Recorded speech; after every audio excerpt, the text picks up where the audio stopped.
누가복음 12장 13절부터 21절 말씀. 하나님은 이르시되 어리석은 자여 오늘 밤에 내 영혼을 도로 찾으리니 그러면 내 준비한 것이 누구의 것이 되겠느냐 하셨으니 자기를 위하여 재물을 쌓아두고 하나님께 대하여 부여하지 못한 자가 이와 같으니라. 무리 가운데 한 사람은 당시 권위 있는 라비의 상담과 조언을 통해 인사상의 문제를 처리하는 관행을 빌어서 예수님께 유산 분할 해결을 요구합니다. 이를 통하여 예수께서는 그가 살아가시는 방식과 전혀 다른 방식으로 살아가는 삶을 본문 22절 이하로 제자들에게, 오늘날 지상교회들에게 명령합니다. 이 명령어를 따라 살아가지 않는 자들은 사실 하나님께 대하여 부여하지 못한 자들에 지나지 않습니다. 하나님께 부여하다를 헌신과 봉사와 헌금과 사역으로 읽는 어리석음은 종교 본산지에서나 여전히 머물고 있습니다. 한 부자의 굉장히 무례하고 어리석은 질문은 즉각적으로 14절에서 책망을 받습니다. 사람의 중심과 진실을 보시고 아시는 예수님은 15절에서 질문한 자 안에 살아있는 모든 탐심을 물리치라 나리선 경고를 바라십니다. 그들에게 이르시되 삼가 모든 탐심을 물리치라 사람의 생명이 그 소유에 넉넉한 데 있지 아니하니라 하시고, 교회들과 성도들, 목사들 안에 살아있는 탐심과 정욕은 그들이 심판을 피할 수 없는 증거입니다. 하나님의 축복이 사람들의 이그러진 욕망과 탐심을 타고 뒤틀리는 종교 본산지는 그리스도라는 생명을 잃는 위험으로 나아가게 됩니다. 마지막 때 성도들과 목사들은 잠시 세상살이를 꾸려가는 사람의 생명이 그 소유의 넉넉함에 있지 아니한 사실을 스스로 입증해야 합니다. 일평생 목회와 선교를 하고 두둑하게 돈을 챙기며 안전한 노후 보장을 꾀하는 목사들은 한 부자 비유를 통하여서 회개하며 구원을 받아야 합니다. 그들은 22절 이하에 나타나는 살아가는 방식, 곧 나사렛 예수 그리스도가 행한 본을 밟아감으로 회개에 합당한 열매를 지녀야 합니다. 그렇지 않는다면 그들은 주님으로부터 어리석은 자라고 판단을 받습니다. 오늘날 남녀노소들은 은행에다가 돈을 맡기죠. 그 은행에 맡긴 고액의 돈은 자신의 것이라고 생각하는데 자신의 것이 아닙니다. 은행의 소유예요. 자신에게 과분하게 쌓여진 재물이 자신을 죄악과 심판으로 끌고 간다라는 사실, 그리고 부자는 하나님의 왕국에 들어가기가 심히 어렵다라는 예수님의 말씀을 기억해야 합니다. 예수님은 한 부자 비유를 통하여 세상과 종교 본산지에 거하는 자들이 살아가는 방식과 다르게 살아가는 자들을 32절 말씀 보면 적은 무리로 나타냅니다. 32절 적은 무리여 무서워 말라. 너희 아버지께서 그 나라를 너희에게 주시기를 기뻐하시느니라. 마찬가지로 25년부터 31년 이 시기에 수많은 사람들이 죽음으로 들어가더라도 오메가 시기 구원받을 자들은 극히 소수입니다. 예수님은 자신을 교회라고 말하는 자들에게 살아가는 방식을 분명하게 29절에서 33절로 증거하십니다.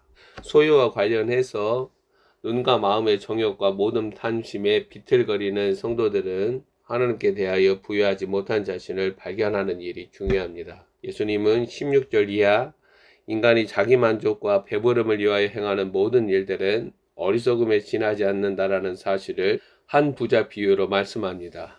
여기에 오늘날 지상교회들과 성도들이 얽혀서 질서를 구축하고 있습니다. 어리석음과 미련함이라는 범주 안에서 하나님의 축복과 형통과 안전을 말하는 자들은 바벨로니 안에 지나지 않습니다. 그들의 영혼은 주가 정하신 한날에 끝이 납니다. 16절에서 한 부자가 소출도 풍성하니 이는 오늘날 승자독식이나 무한경쟁이라는 사회적 현상에서 누군가에게만 쏠리는 부로 읽을 수가 있습니다. 지구적으로 팬데믹 시기 그리고 전쟁 가운데서 천문학적인 돈을 버는 자들도 예외가 아닙니다. 부자가 소출이 풍성한 모습은 돈이 돈을 버는, 정보와 권력이 돈을 쌓는 큰 음료의 세상을 알게 합니다. 어떻게 풍성한 소출을 얻게 되었는가, 그 과정과 방식은 예수께서 증거하시는 31절의 요구에 따른 것은 아닙니다. 다만 너희는 그의 나라를 구하라. 그리하면 이런 것들을 너희에게 더하시리라. 그리고 이 부자는 자신의 소유를 지키고자 자신의 범주를 확장하고 그 안에 자기 만족을 항구적인 질서로 가져오려고 합니다.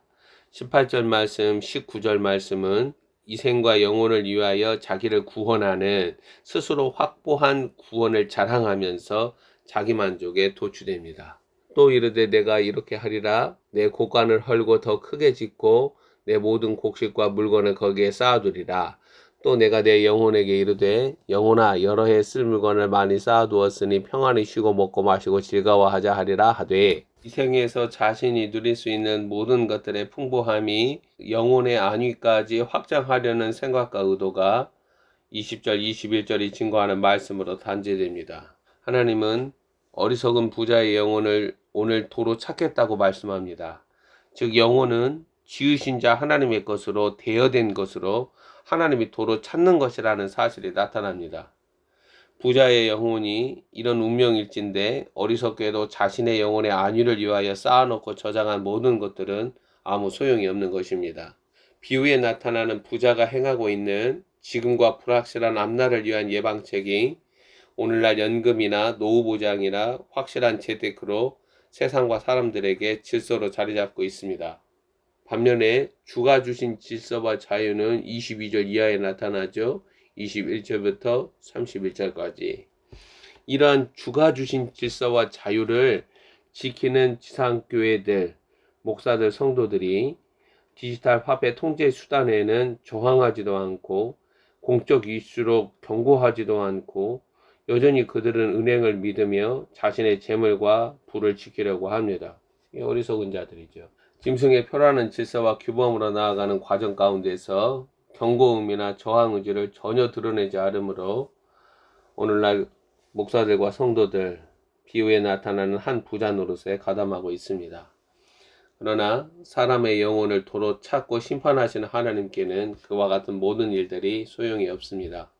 하나님은 언제든 오늘 밤에 내 영혼을 도로 찾겠노라고 불시방문하십니다. 이 시기가 25년부터 31년이에요. 100세 시대 그런 거 없어요. 25년부터 31년 수많은 사람들이 죽습니다. 죽음의 장래 행렬이 끝이 보이지 않아요. 상상할 수 없는 많은 수들이. 성도들과 목사들은 이 시기가 가라지 추수인지 아니면 알곡 추수인지 자신에게 대입해서 정확하게 읽어야 합니다.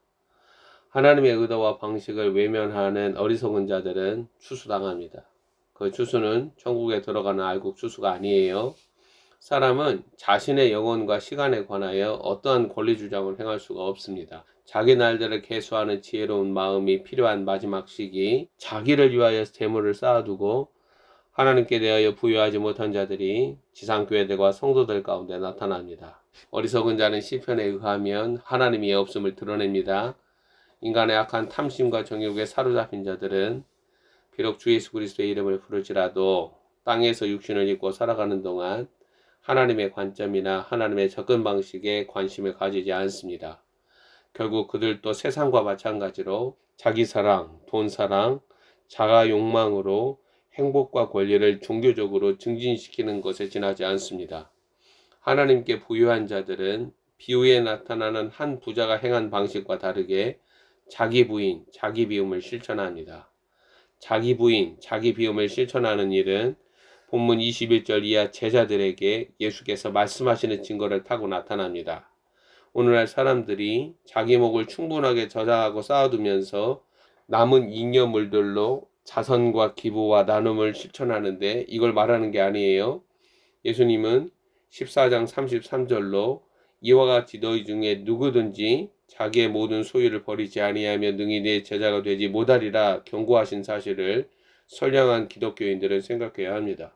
가난한 자들, 중산층들, 부자들 다 선한 일을 합니다. 그러나 하나님께 부여하지 못한 자와 관련하여 예수님은 제자들에게 22절부터 34절로 가이드와 지침어를 주시고 계십니다. 이를 통하여 성도들과 목사들이 과연 나는 하나님께 부여하지 못한 어리석은 자인가를 스스로 알게 됩니다.